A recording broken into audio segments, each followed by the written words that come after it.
Vue sur Terre met le cap sur l'Asie centrale. Au Kirghizistan, les hommes vivent en symbiose avec la nature. Peuple semi-nomade et cavalier, les Kirghizes portent avec fierté leur héritage culturel. Ex-république soviétique, le pays a longtemps vécu au diapason russe. Mais depuis son indépendance en 91, il renoue avec ses racines et dévoile au reste du monde l'ampleur de ses richesses. Ce territoire abrite des espèces fantastiques et offre, à qui ose s'y aventurer, le spectacle d'un monde sauvage en grande partie inexploré.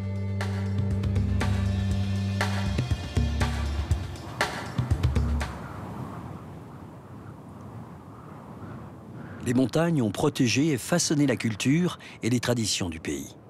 Les jaïlos sont au cœur de la société rurale kirghize. C'est le lieu où les hommes installent leur campement durant l'estive. Là où les bêtes peuvent paître en abondance avant que l'hiver ne réclame les cimes.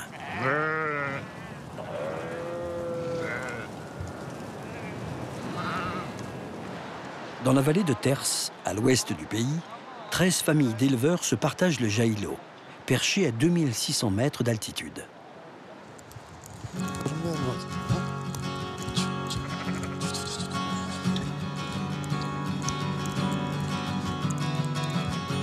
Muscat Borouchev habite cette vallée. C'est aux chevaux kirghizes qu'il consacre toute son énergie.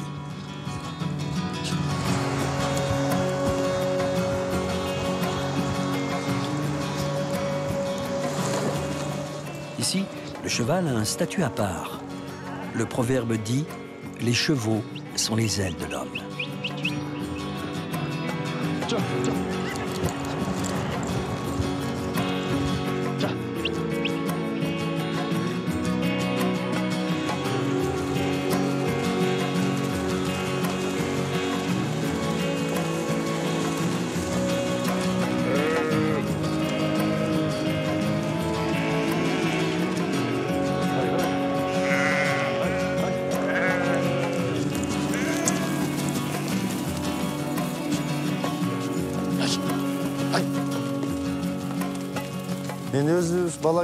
J'ai grandi avec les chevaux. Je les aime depuis mon enfance. Ils me font rêver. Pour nous, il n'y a pas de vie sans eux. J'aime la vie dans les pâturages. C'est comme ça que je me ressource. Un jaïlo sans chevaux, ce n'est pas un jaïlo.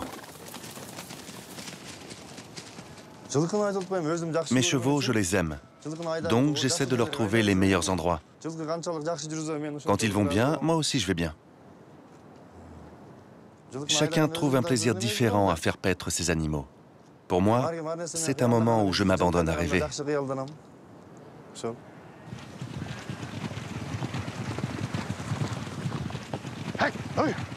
Une fois par jour, Muscat rassemble le troupeau qui peut s'être dispersé sur plusieurs kilomètres. Il n'y a pas d'enclos. Les animaux évoluent en toute liberté. Les montagnes sont les frontières naturelles du bétail.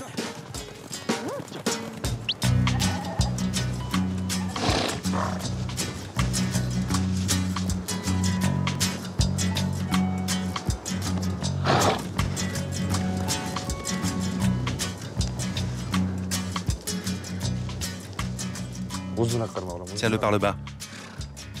Vas-y, n'aie pas peur. Passe-le autour du cou.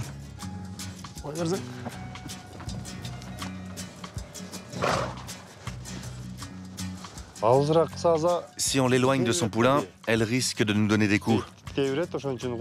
On amène son petit près d'elle pour qu'elle soit plus docile, qu'on puisse la traire et qu'elle donne plus de lait.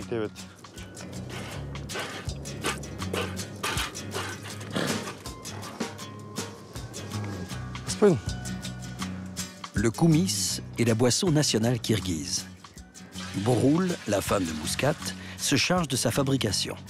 Dans un tonneau en bois ou dans une poche en cuir, on laisse fermenter le lait de jument 2 semaines pour obtenir l'alcool. À ces altitudes, les arbres sont très rares. La bouse séchée est donc le principal combustible. Sans les animaux, la vie en montagne serait impossible. Quand on grandit dans la nature, on la respecte. C'est normal. Par exemple, on ne brûle que les matières déjà mortes. On ne dévie pas les ruisseaux. On ne pollue pas l'eau. Bien sûr qu'il faut respecter la nature. Comment peux-tu ne pas respecter ta terre?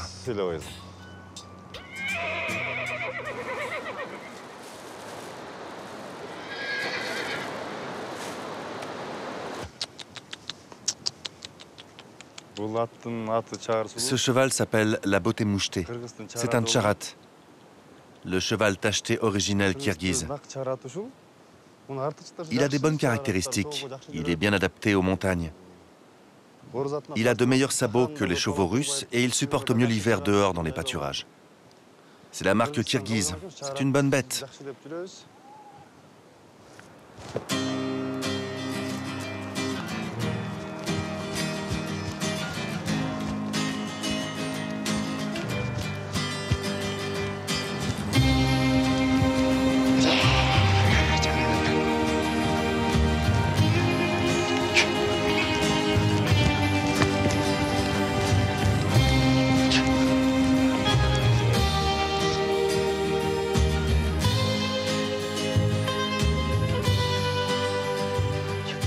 Muscat n'élève que des chevaux kirghizes, une race qui a bien failli disparaître à l'ère soviétique, à force de croisement avec les chevaux russes.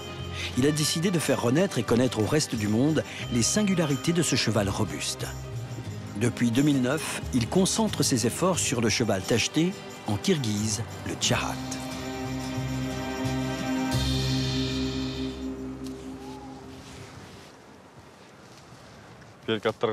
Par rapport aux autres chevaux, sa crinière est courte.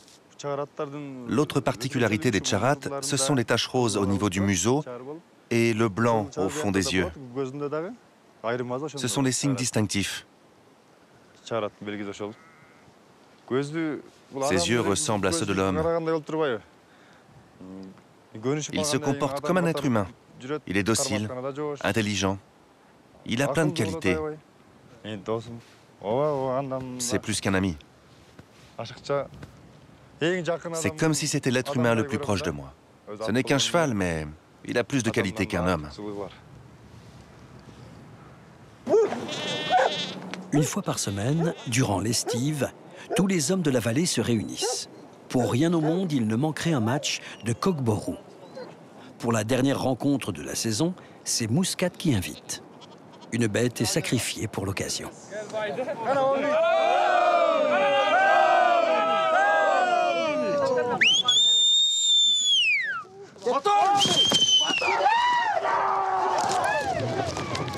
Pas de ballon en cuir.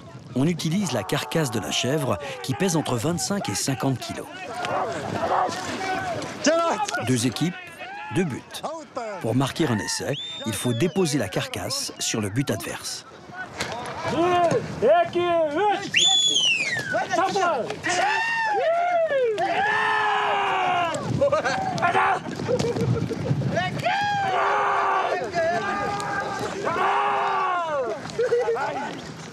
Le coq-boru est l'ancêtre du polo.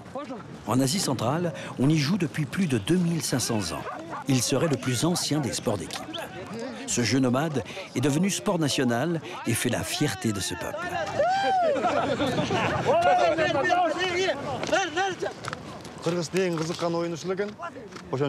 C'est le jeu kirghize. C'est un jeu passionnant. Il coule dans nos veines car nos ancêtres y jouaient beaucoup. C'est pour ça qu'on y joue toujours. On se blesse souvent, on se casse les côtes. C'est fréquent au coq-boru. Quand on serre la cravache entre les dents, si on tire dessus, ça peut les arracher. C'est pour ça que j'ai les dents en or. On se fait très mal. On ne sent plus la douleur. On ne sait plus ce que c'est que la peur. C'est un jeu difficile et violent. Les chevaux sont à fond aussi. Si tu tombes du cheval au galop, tu peux te faire très mal. C'est très dangereux. Le Kyrgyzstan, c'est le plus fort. Quand les équipes kazakhs, ouzbeks ou tadjiks jouent contre nous, on sort toujours gagnant. Les Kirghizes sont les plus forts. C'est parce que nous avons des chevaux kirghizes, puissants et rapides. C'est pour ça qu'on gagne toujours.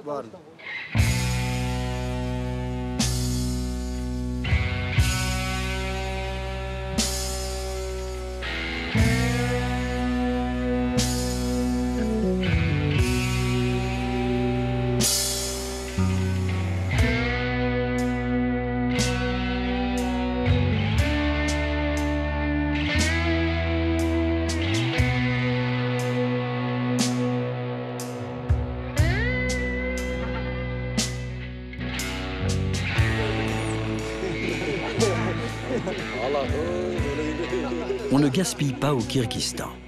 Après le coq-borou, la viande attendrie est cuisinée, puis partagée. On la mange symboliquement. On raconte même qu'elle peut guérir.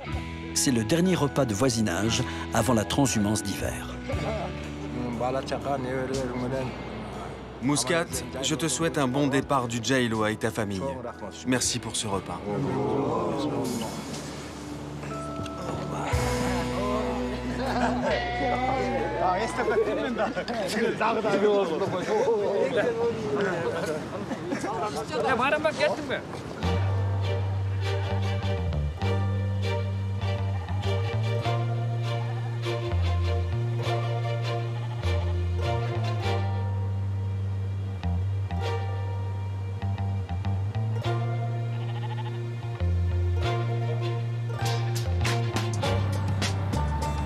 Muscat aime profondément ses chevaux. Mais pour gagner de quoi vivre, il doit se séparer de quelques bêtes.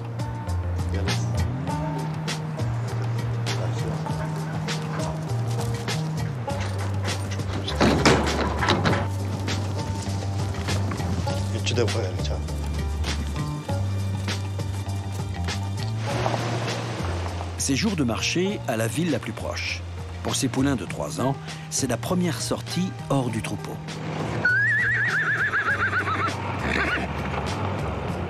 Quelques minutes à vol d'oiseau, plusieurs heures quand on emprunte les pistes caouteuses qui serpentent dans les canyons et épousent les courbes infinies des montagnes kirghizes.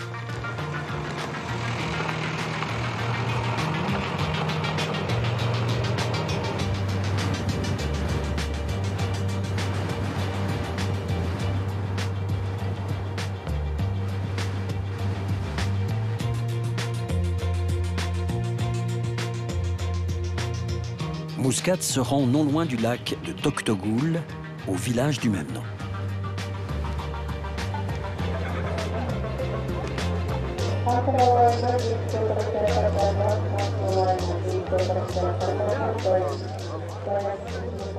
Au marché aux bestiaux, on vient de tous les alentours. Faire le plein d'outils, vendre sa laine, négocier le bétail, se divertir ou bien tout simplement pour admirer certaines curiosités animales.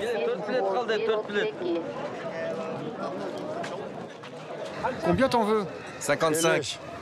Mais ce qui va faire sensation ce jour-là, c'est bien Muscat et ses beaux tcharats kirghizes. Pas encore sortis du camion, que déjà on s'enquiert du prix de ces bêtes. Combien t'en veux? 55. Combien? 55.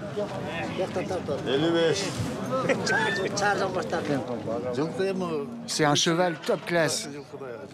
Et il est très beau. C'est très rare de voir un cheval comme ça. Je suis un peu triste, mais j'ai besoin de les amener ici. Ce serait mieux de ne pas vendre de telles bêtes. Je préférerais en produire encore plus plutôt que de les vendre. Mais j'ai pas le choix.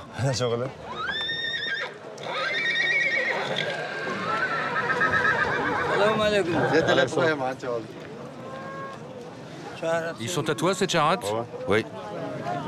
Muscat demande 1 500 € pour ses 2 chevaux. Une fortune dans ce pays où le salaire moyen est de 77 € par mois. J'avais un tcharat avant, Ah oui? mais il n'a pas eu de poulain.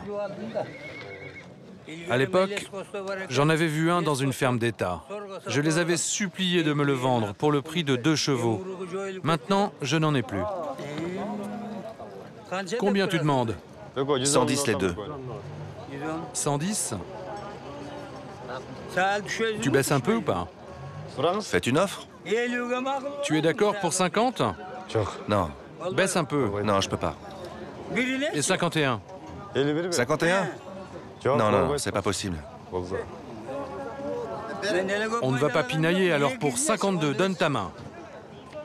C'est 53 le dernier prix. 53? Ok, c'est bon pour 53. Je te remercie de faire cet élevage. Que l'esprit des animaux te protège.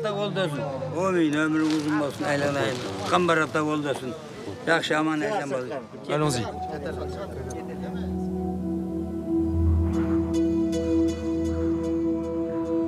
De retour au Jaïlo, la météo a changé. Bientôt, la haute montagne deviendra inhabitable. Muscat, le temps change. Les bêtes risquent de glisser à cause de la neige. Redescends-les. Prépare ton cheval. Il faut qu'on s'en aille d'ici 2 ou 3 jours. Il n'y a plus rien à manger sur cette terre. Prépare-toi à redescendre, mon fils.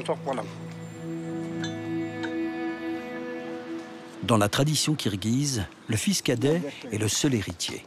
Il doit s'occuper des parents et poursuivre leur activité.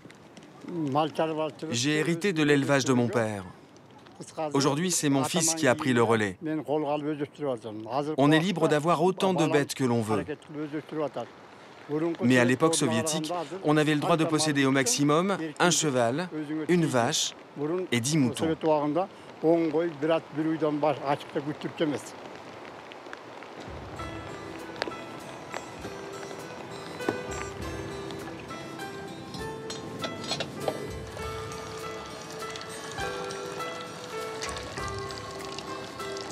La vie au Jaïlo ne s'embarrasse d'aucun artifice. Tout le monde participe aux tâches. Broul travaille aussi sans relâche. Sakral, regarde si le four est fermé. Ferme-le, sinon le feu va brûler le pain. Porte-les plus loin. Tu les casses et tu les ramènes. Ferme les portes des yourtes. Le Jaïlo a quelque chose de spécial. Je n'ai pas envie de le quitter et de redescendre. Mais le froid va s'installer et nous n'avons pas le choix. Si l'été pouvait continuer, je resterais bien ici.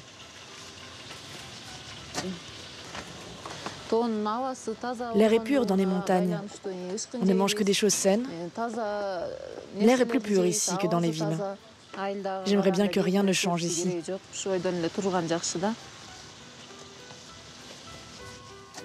Les bêtes vont bien? Allez, viens manger. Il y a de la neige là-haut?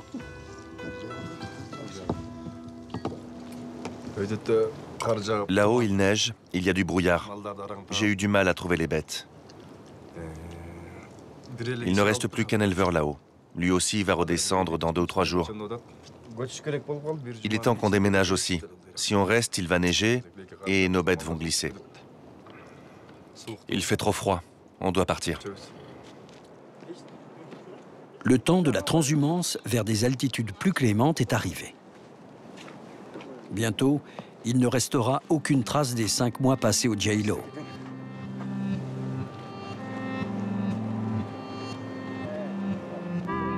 Il faudra quelques heures pour démonter tout le campement, 3 jours pour transhumer avec le bétail à travers les montagnes.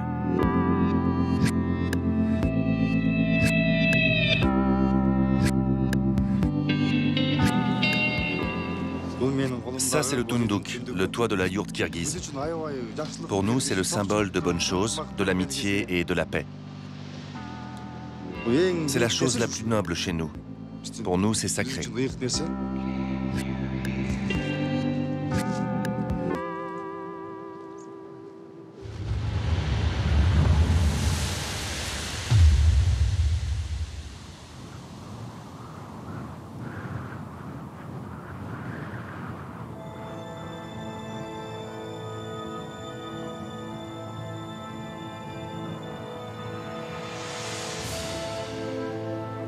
Petit pays privé de mer, le Kirghizistan est traversé de hauts plateaux et encerclé de montagnes infranchissables. Une enclave de rigueur et de sérénité.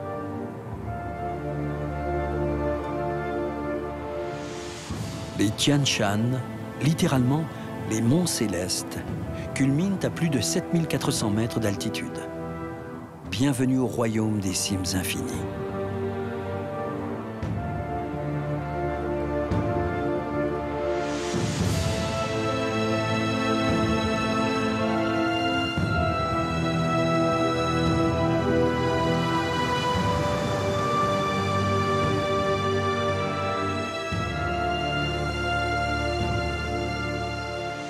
Ces montagnes sont devenues l'écrin protecteur de trésors inestimables.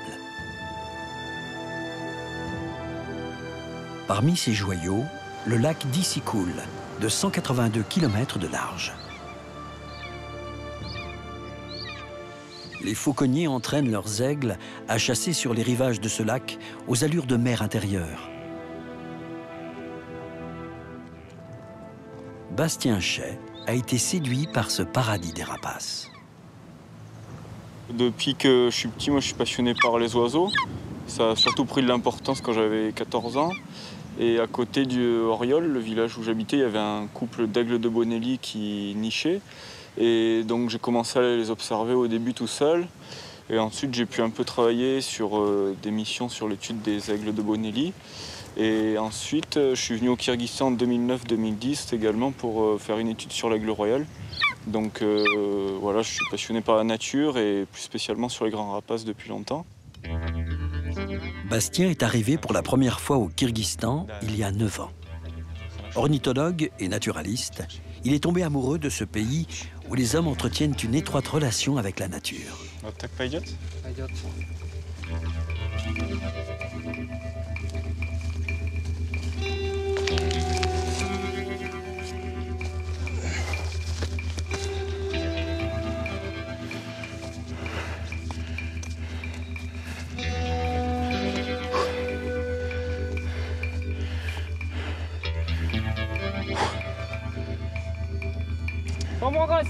Vas-y, relâche-le.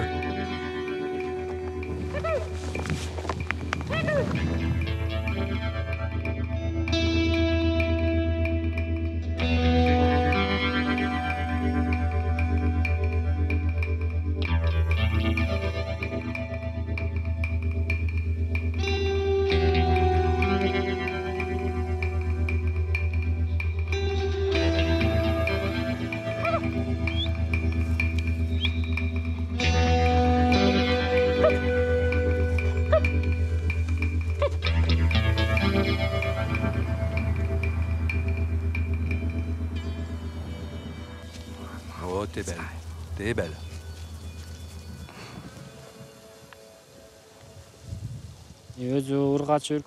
C'est une femelle. Nous avons une relation particulière. Je suis la seule personne à qui elle est habituée. Quand elle était toute jeune, je suis allé la chercher dans son nid, dans la montagne. Je l'ai élevée, je me suis occupé d'elle. Je suis comme son père. Elle est habituée à ce que je l'appelle, que je lui donne à manger. Elle me suit. Même si je l'abandonnais, elle retrouverait la maison. Les aigles ont une grande confiance en l'homme.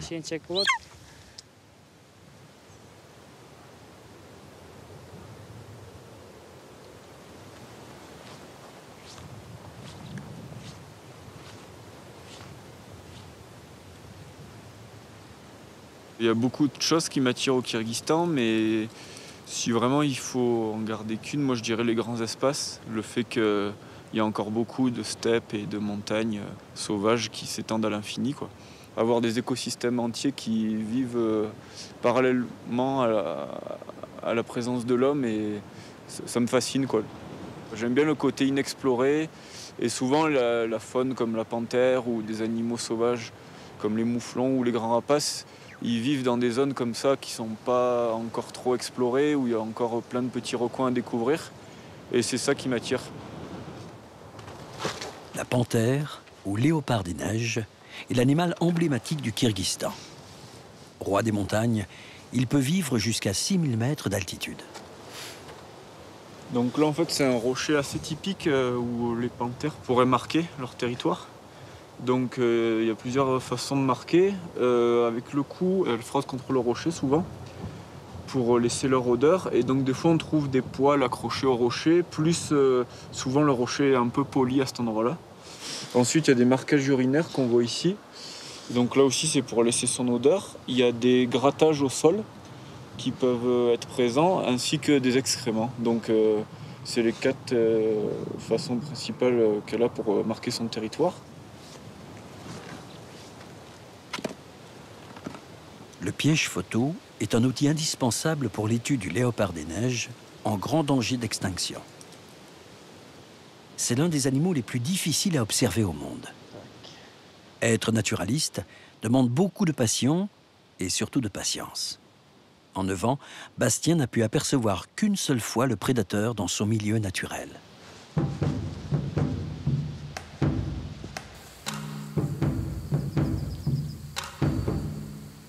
C'est sûr que une des choses qui nous attire dans la panthère, c'est le fait qu'elle soit rare et difficile à observer, justement. C'est vrai que la panthère, on la compare souvent avec un fantôme, en fait.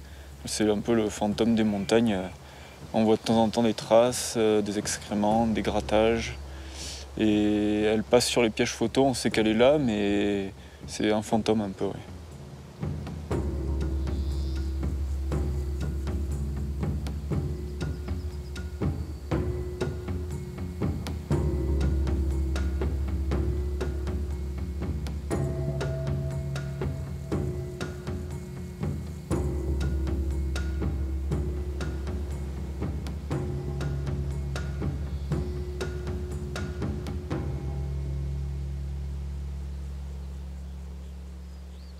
En homme passionné, Bastien encadre depuis 2009 des expéditions scientifiques au sein de l'ONG Objectif Science Internationale.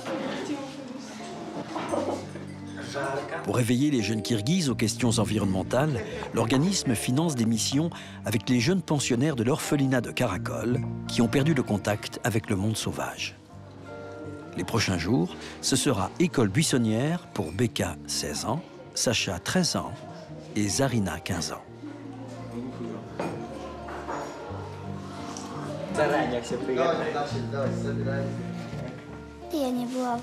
Je suis jamais allée en montagne. J'y vais pour la première fois et je suis très contente. Je suis curieuse, j'ai hâte d'y être et de voir la nature.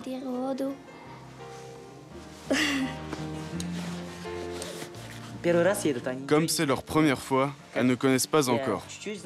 Mais je vais les aider. Voilà, je suis heureux d'y aller.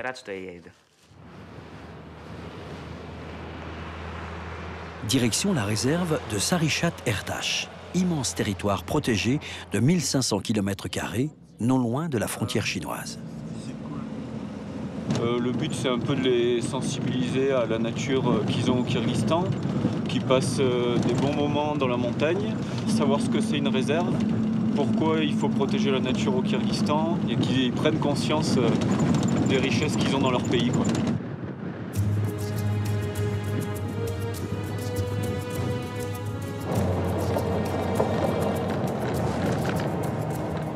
La réserve est loin de tout. De la ville de Karakol, il y a 7 heures de piste. Il faut passer un premier col à 3800 mètres, un deuxième à 4000, traverser de hauts plateaux et faire confiance au chauffeur pour ne pas s'égarer dans ce dédale.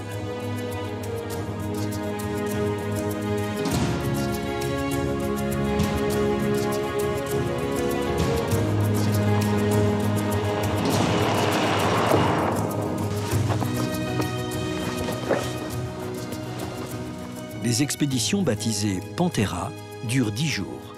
Accompagné d'un guide de la réserve et de 2 encadrants, le programme est itinérant, en immersion totale dans une nature aussi sauvage qu'hostile.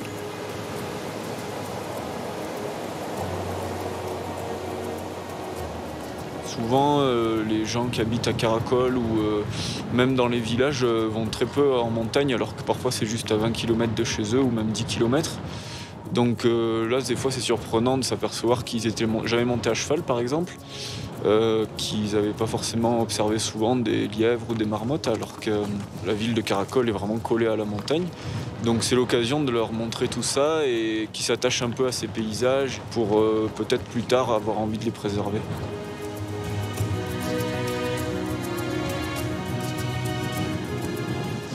J'ai besoin d'un assistant.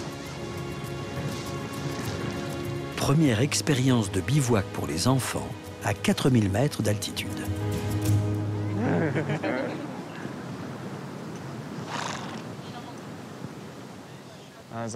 Une réserve est un lieu protégé où il y a des animaux sauvages et où la chasse est interdite. La mission couvre 150 hectares et les analyses génétiques montrent qu'il y a environ 20 léopards des neiges qui y habitent. Ici? Oui, 20 minimum. Quand on trouve des excréments, on les met là-dedans et on les envoie au laboratoire. On peut les étudier, savoir si c'est une femelle ou un mâle et connaître son âge aussi.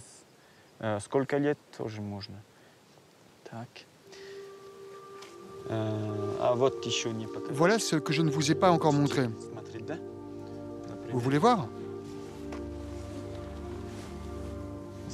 Tu vois le pic? Tu peux y voir un oiseau. Becca, tu vois?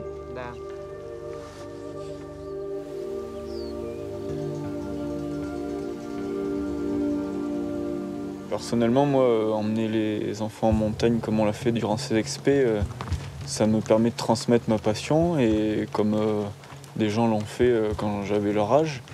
Et c'est vrai que j'ai l'impression de redonner ce qu'on m'a donné et ça me fait très plaisir.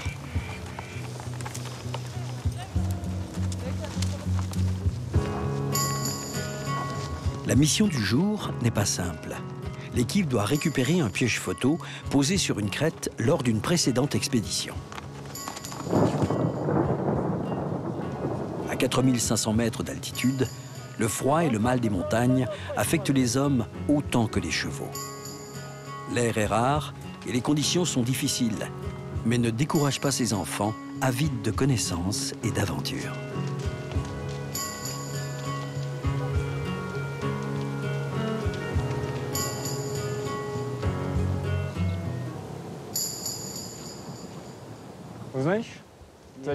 Vous savez pourquoi on l'a mis ici et pas ailleurs?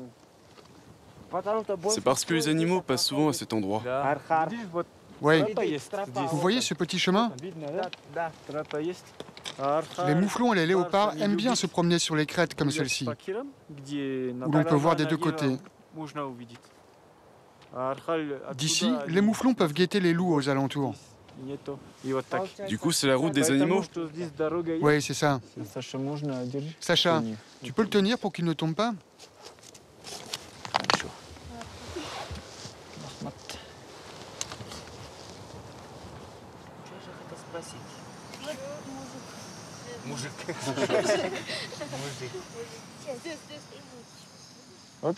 C'est quoi ça?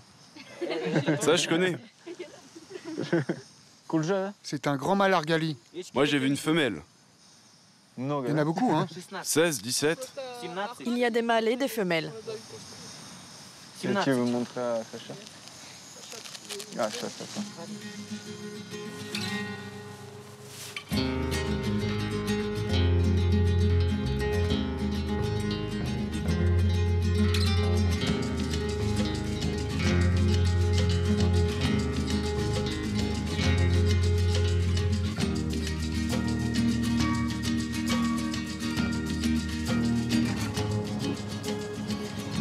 Bastien a trouvé au Kyrgyzstan des espaces à la mesure de son amour pour la nature. Alors que les expéditions ont touché à leur fin et que le pays tout entier s'apprête à affronter l'hiver, il va retourner à une toute autre passion.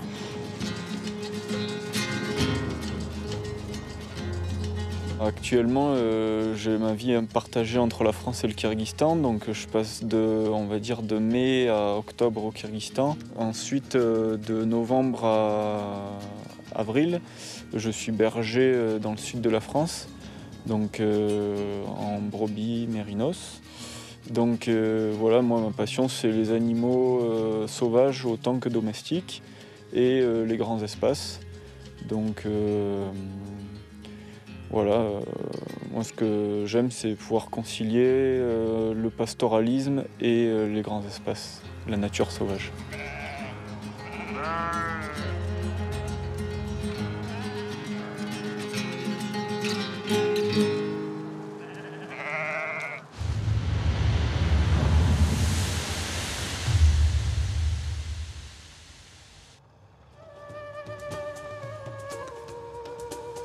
Dans la poussière et la chaleur des pistes du sud, on aperçoit parfois un véhicule pas comme les autres, le bus tout-terrain Ibilim.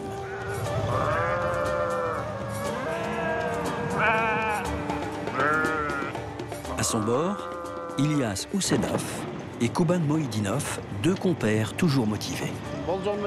Kuban, il reste combien de kilomètres? 70 ou 80.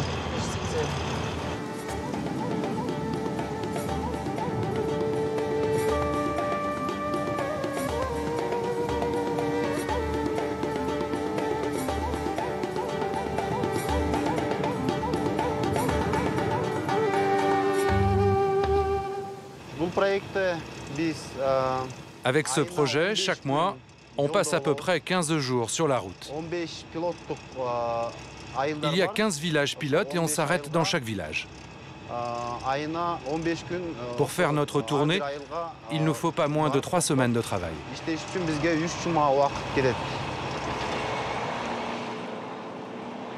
Bilim, en kirghize, signifie éducation.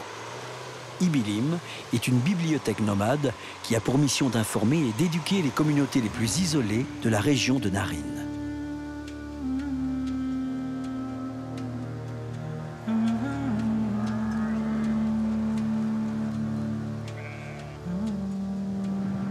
Le bibliobus arrive au Jailo de Tashrabat. De nombreuses caravanes de marchands y faisaient étape au temps de la route de la soie.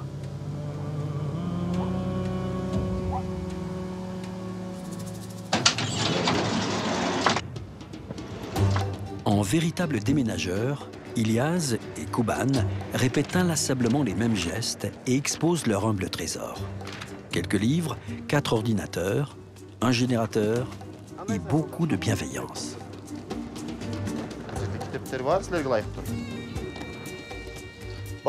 Venez les enfants. Ça va? Ils vont s'installer pour 2 jours au beau milieu du Jailo et proposer gratuitement toutes sortes de services.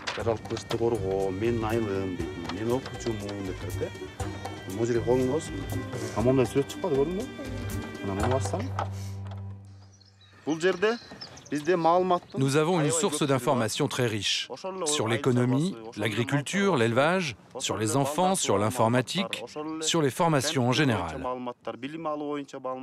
Nous avons aussi des infos sur les droits de l'homme et des rapports sur les organisations internationales présentes au Kyrgyzstan.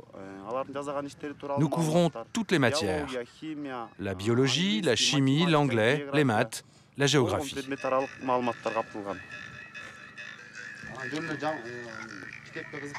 Le programme offre aussi aux adultes une opportunité de s'instruire et de s'informer. C'est très utile, non seulement dans les montagnes, mais aussi dans les villages où l'on ne trouve pas une telle bibliothèque. Et apporter tout ça jusque dans les montagnes pour les enfants, je trouve ça vraiment très bien. Regardez les enfants comme ils sont contents. Celui-là qui est sur l'ordinateur. Les autres qui lisent les livres et regardent les images. Nous sommes très contents. Vraiment, on les remercie. Avant de se lancer dans l'aventure Ibilim, Ilyas a travaillé pour l'ONU sur des programmes de lutte contre la faim et la pauvreté. Il s'investit avec conviction dans son travail et voue toute son énergie à rêver d'un monde meilleur. Tu vois, il y a des livres en kirghize. Et ça, c'est une encyclopédie pour les enfants. Tu veux la lire? Tu vois les animaux? Quand est-ce qu'ils sont apparus? Où est-ce qu'ils vivent?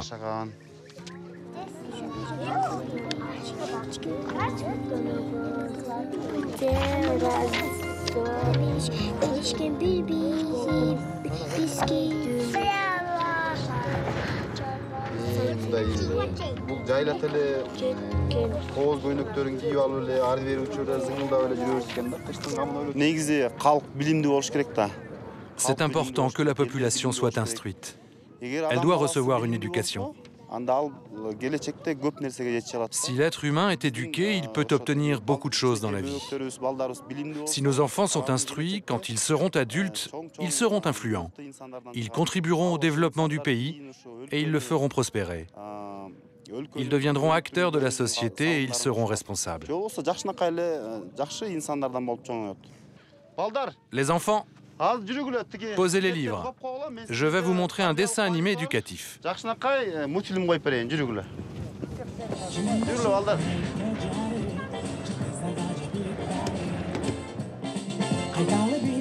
Bibliothécaires, informaticiens, projectionnistes, les visites d'Ilyas sont très appréciées, surtout par les plus jeunes.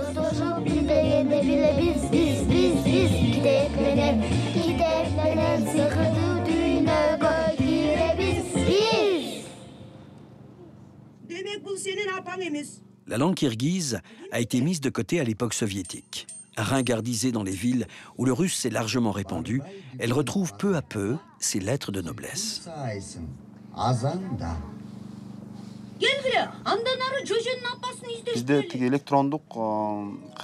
Nous avons aussi un dictionnaire électronique en kirghize.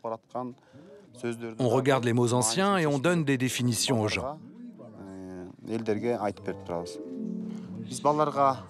De manière générale, nous proposons aux enfants des livres et du matériel audiovisuel en kirghize, car nous mettons l'accent sur la langue, parce que c'est notre langue maternelle.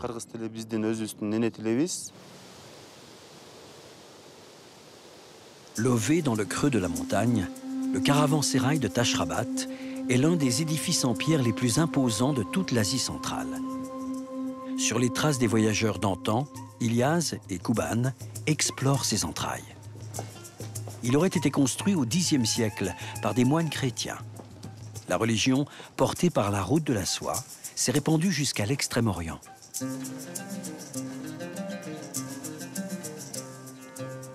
On raconte qu'ici se cache un passage souterrain qui mènerait vers la Chine, de l'autre côté des montagnes.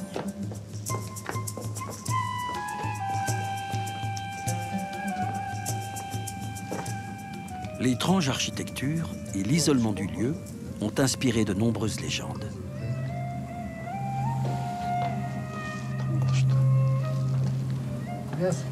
Ilyas, Qu'est-ce qu'il y a? viens voir. Ça doit faire 7 ou 8 mètres de profondeur. Je crois qu'on mettait là les gens qui avaient fait de grosses bêtises, pour qu'ils retrouvent la raison. On dirait que ça continue comme un tunnel. Cette bâtisse est unique.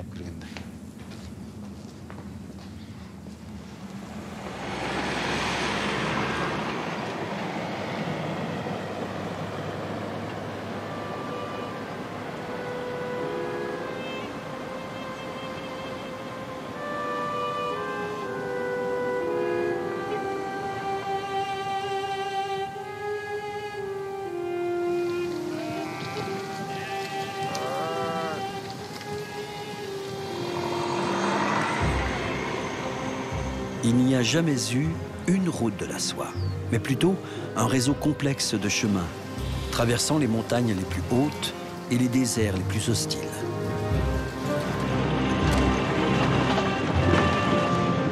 Ces routes ont véhiculé les croyances et les mythes. Pendant plus de 15 siècles, elles ont transporté les hommes, missionnaires ou artistes, négociants ou pèlerins.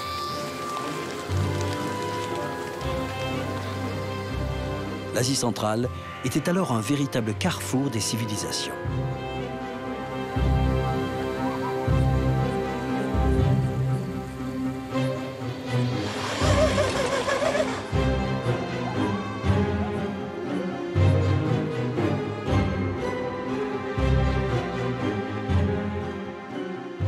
Depuis la chute de l'Union soviétique et l'ouverture des frontières kirghizes, les échanges en tout genre ont repris. La bibliothèque nomade emprunte quotidiennement cette nouvelle route de la soie. L'Odyssée d'Ilyas ravive les souvenirs d'un autre temps.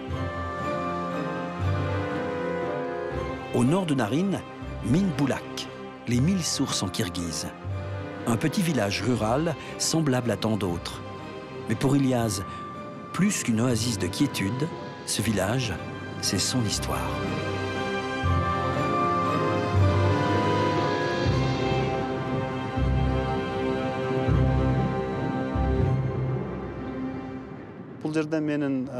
J'ai passé 90% de ma vie ici. Comme dit le proverbe, c'est le lieu où mon cordon ombilical est tombé et où j'ai grandi. C'est un lieu sacré. Je suis toujours très content de revenir ici.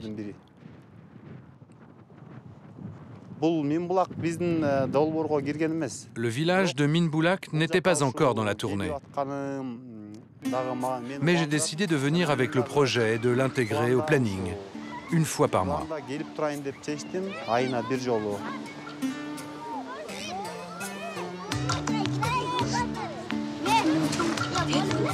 C'est quoi? C'est quoi tout ça? Nous avons des livres. Patientez. Des livres? Des livres?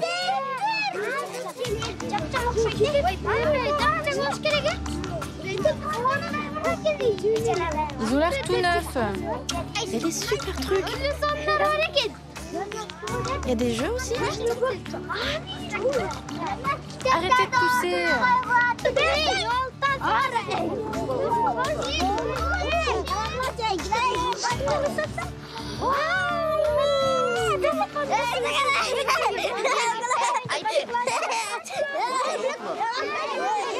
Attendez, ne vous disputez pas.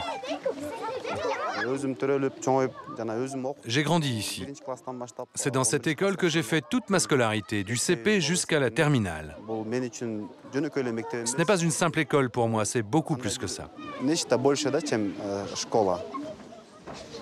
Bonjour les enfants. Je m'appelle Ilyas. Je suis le coordinateur du projet Ibilim auprès de l'Université d'Asie centrale. Erlan est venu avec nous. Il va vous présenter les instruments traditionnels kirghizes. Vous connaissez ces instruments? Tout le monde? Vous les connaissez tous? Qui a envie de devenir musicien, de connaître tout ça? Tout le monde? C'est très bien.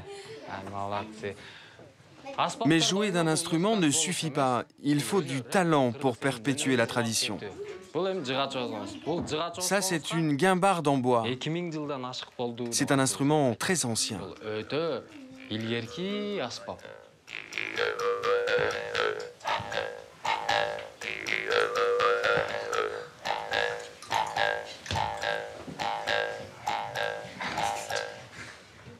Vous avez entendu le coucou?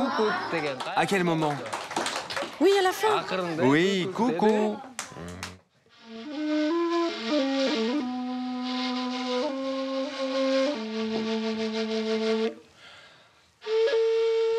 La musique était l'un des socles de la société nomade. Pendant longtemps, les Russes ont imposé leur mode, leurs instruments et leur gamme. Les Kirghizes se réapproprient leur patrimoine culturel et aujourd'hui, on enseigne essentiellement les instruments traditionnels. Voyez comme nos ancêtres étaient forts. Pour jouer, il faut mettre la dent là et jouer avec la langue. L'air va tourbillonner. C'est très difficile à apprendre, il faut du temps. C'est la mère de toutes les flûtes. Comment on l'appelle? Choroino. Voyons la suite. Quelqu'un sait jouer? Tu veux essayer? Allez, essaie, souffle.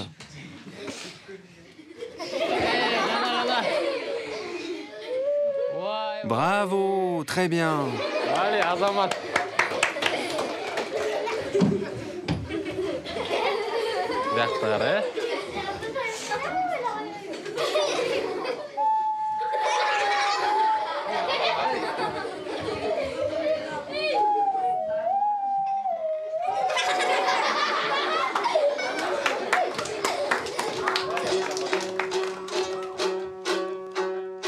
Le komuz est emblématique du Kirghizistan. Il a retrouvé son statut et est redevenu l'instrument le plus populaire.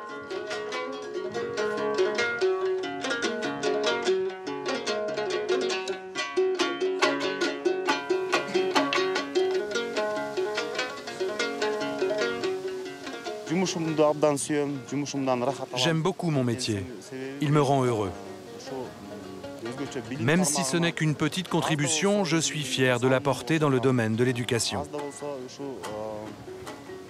Nous donnons les informations nécessaires aux enfants, mais aussi aux adultes et aux professeurs qui vivent dans les endroits isolés. Et ça, Ça m'apporte beaucoup de joie.